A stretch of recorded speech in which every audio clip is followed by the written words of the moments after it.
പലപ്പോഴും നമ്മൾ കാണാറുണ്ട്, രാവിലെ നമ്മൾ മോർണിംഗ് വാക്കിനൊക്കെ ഇറങ്ങുന്ന സമയത്ത് കാണുന്ന ഒരു കാര്യം, പല അപ്പാർട്ട്മെന്റിന്റെയും ടെറസിന്റെ ഏരിയയിൽ നിന്ന് കറുത്ത പുകയാണ് പുറത്തേക്ക് വന്നുകൊണ്ടിരിക്കുന്നത്. It's A carbon.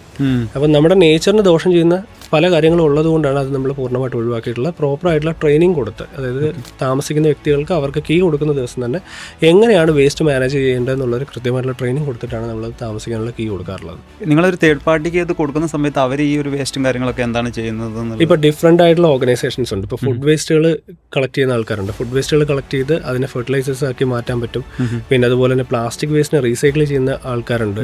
പിന്നെ മെഡിക്കൽ വേസ്റ്റുകൾ കളക്ട് ചെയ്യുന്ന ആൾക്കാരുണ്ട്. അപ്പോൾ ഇതെല്ലാം മിക്കതും റീസൈക്ലിങ്ങിലേക്കാണ് പോകാറുള്ളത്. ഇനി ഇത് റീസൈക്കിൾ ചെയ്യാൻ പറ്റാത്ത കുറേ കാര്യങ്ങളുണ്ട്. അപ്പോൾ അത്തരം ഏജൻസീസ് അത് അവരുടേതായിട്ടുള്ള അതായത് അവരുടേതായിട്ടുള്ള പ്രോസസ്സിലേക്ക് അവർ കൊണ്ടുപോവാണ് ചെയ്യുക. അപ്പോൾ നമുക്കൊരു ലിമിറ്റേഷൻ ഉണ്ട് ആസ് എ ബിൽഡർ എന്നുള്ള രീതിയിൽ.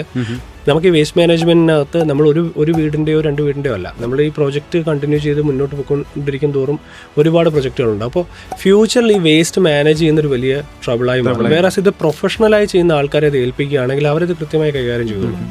അപ്പോൾ മിക്ക ആൾക്കാരും കൊണ്ടുപോകുന്ന മിക്ക വേസ്റ്റുകളും 90% വേസ്റ്റും നമുക്ക് റീസൈക്കിൾ ചെയ്യാൻ പറ്റുന്ന വേസ്റ്റുകൾ തന്നെയാണ്. അപ്പോൾ അത് കൃത്യമായി സെഗ്രിഗേറ്റ് ചെയ്ത് ആ ടീം അത് മാനേജ് ചെയ്തോളും.